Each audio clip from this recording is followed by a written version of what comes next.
കച്ചിത്തീവ് എന്ന ഒരു വിവാദമൊക്കെ ഇങ്ങനെ കത്തിക്കൊണ്ടിരിക്കുകയാണ്. അതിനിടയിൽ നമ്മുടെ കോസ്റ്റ് ഗാർഡ് ഒരു ശ്രീലങ്കൻ മത്സ്യത്തൊഴിലാളിയെ നടുക്കടലിൽ നിന്ന് രക്ഷപ്പെടുത്തി ആശുപത്രിയിലേക്ക് കൊണ്ടുവന്നതാണ്. കോസ്റ്റ് ഗാർഡ് തന്നെ ആ ദൃശ്യങ്ങളൊക്കെ പങ്കുവച്ചിട്ടുണ്ട്. അതിനെക്കുറിച്ച് കൂടുതൽ വിനയ് പറയും. ആദ്യം ദൃശ്യങ്ങൾ കാണാം.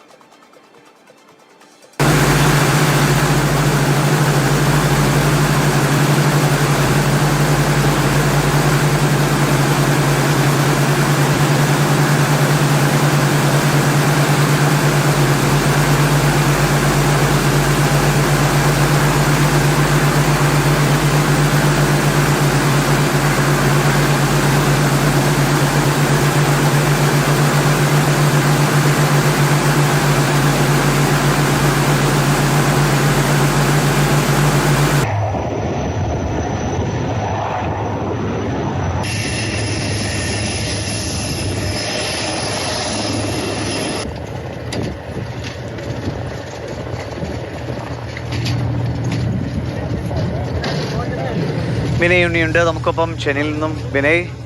ചെന്നൈയിൽ തമിഴ്നാട്ടിലാകെ കച്ചിത്തീവാണ് വലിയ ചർച്ചാ വിഷയം ഇപ്പോൾ. പക്ഷെ അതിനിടയിൽ ഇന്ത്യൻ സേന, ഇപ്പോൾ നമുക്കറിയാലോ കഴിഞ്ഞ ദിവസങ്ങളിലൊക്കെ ഈ സൊമാലിയൻ കടൽക്കൊള്ളക്കാരിൽ നിന്നൊക്കെ പല രാജ്യങ്ങളുടെ പാകിസ്ഥാൻകാരെ അടക്കം നമ്മുടെ നാവികസേനയാണ് രക്ഷപ്പെടുത്തിക്കൊണ്ടിരിക്കുന്നത്. അപ്പോൾ ആ സ്നേഹം സംരക്ഷണം നൽകാനുള്ള ഉത്തരവാദിത്വം അത് നമ്മൾ അതേപടി നിലനിർത്തുന്നുണ്ട്.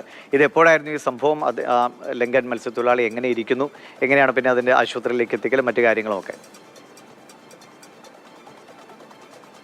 ചെന്നൈയിൽ നിന്ന് 100 നോട്ടിക്കൽ മൈൽ അകലെ വെച്ചാണ് ഈ ശ്രീലങ്കൻ ബോട്ടിലെ ഈ മത്സ്യത്തൊഴിലാളിക്ക് പെട്ടെന്ന് ഹൃദയാഘാതം സംഭവിച്ചത്.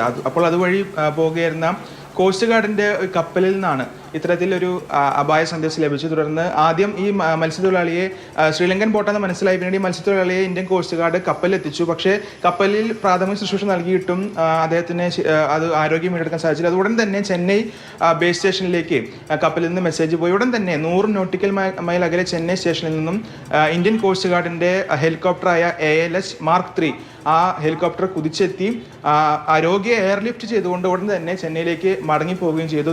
തുടർന്ന് ചെന്നൈയിൽ എത്തിയ ശേഷം ശ്രീലങ്കൻ ഡെപ്യൂട്ടി ഹൈക്കമ്മീഷനെ ഇയാളെ കൈമാറി. ഇപ്പോൾ ചെന്നൈയിലെ ഒരു സ്വകാര്യ ആശുപത്രിയിൽ ഇദ്ദേഹം ചികിത്സയിലാണ്. എന്തായാലും ഒരു അപകട മുനമ്പിലായാലും അതാരായാലും, അതിപ്പോൾ ഇന്ത്യൻ പൗരനല്ല മറ്റാരായാലും കടൽ പോലെ അപകടം നിറഞ്ഞ ഒരു പ്രദേശത്ത് വെച്ച് അത്യാവശ്യ ഘട്ടങ്ങളിൽ ഇന്ത്യൻ കോസ്റ്റ് ഗാർഡ് അവരെ രക്ഷിക്കുമെന്നുള്ളതിൻ്റെ ഒരു വീരകഥ കൂടിയാണ് ഇപ്പോൾ പുറത്തു വന്നിരിക്കുന്നത്. നേരത്തെ ദിവിഷ് സൂചിപ്പിച്ച പോലെ തന്നെ നേരത്തെ പാകിസ്ഥാൻകാരെ ഇത്തരത്തിൽ അവർ രക്ഷപ്പെടുത്തിയിരുന്നു. ഒരേ സമയത്ത് ഇത്തരത്തിൽ കരുതലൊക്കെ ഉണ്ടെങ്കിലും സൊമാലിയൻ കടൽ കൊള്ളക്കാരടക്കം ഒരു വശത്ത് പ്രതിരോധിച്ചുകൊണ്ടിരിക്കുകയാണ് നമ്മുടെ ഇന്ത്യൻ കോസ്റ്റ് ഗാർഡ്, അതുപോലെ തന്നെ നാവികസേനയും. ഒരു വശത്ത് കരുതലും മറുവശത്ത് എങ്ങനെയാണ് രാജ്യത്തെ പ്രതിരോധിക്കേണ്ടതെന്നുള്ള കാര്യത്തിൽ അവർക്ക് നിശ്ചയമായൊരു സ്ട്രാറ്റജി ഉണ്ട്. എന്തായാലും കടലിൽ അകപ്പെട്ടു പോയ പാവം മത്സ്യത്തൊഴിലാളികൾക്ക് അത് ഈ സമയം പ്രത്യേകിച്ച് ഇന്ത്യയും ശ്രീലങ്കയും തമ്മിലുള്ള നയതന്ത്ര ബന്ധത്തിലൊക്കെ ചെറിയ വിള്ളൽ സമയമാണ്. എന്തായാലും ആ സമയത്ത് പോലും ശ്രീലങ്കൻ മത്സ്യത്തൊഴിലാളികൾക്ക് വേണ്ടി ഏതു നേരവും രക്ഷാപ്രവർത്തനത്തിൽ ഇന്ത്യക്കാർക്കായാലും ഒരു രക്ഷാകരം നീട്ടുകയാണ് നമ്മുടെ ഇന്ത്യൻ കോസ്റ്റ് ഗാർഡ്. എന്തായാലും അദ്ദേഹം സുഖം പ്രാപിച്ചു വരട്ടെ എന്ന് തന്നെ നമുക്ക് ഈ സമയത്ത് ആശ്വസിക്കാം. ശരിയാണ്, തീർച്ചയായും. നമുക്ക് അതിൽ അതിർവരമ്പുകളൊന്നുമില്ല. നമ്മുടെ ഉത്തരവാദിത്വം നാവികസേനയാണെങ്കിലും കോസ്റ്റ് ഗാർഡിൻ്റെ ഒക്കെ ഉത്തരവാദിത്വം നമ്മുടെ രാജ്യത്തിൻ്റെ സംരക്ഷണം, ഒപ്പം തന്നെ മനുഷ്യജീവൻ്റെ സംരക്ഷണവുമാണ്. അത് അതേ ഉത്തരവാദിത്തോടു കൂടി ചെയ്യും നമ്മുടെ സേന എന്ന് നമുക്ക് അഭിമാനിക്കാവുന്ന കാര്യമാണ്. കോസ്റ്റ് ഗാർഡിന് എല്ലാവിധ ആശംസകളും കൂടി അറിയിക്കാം.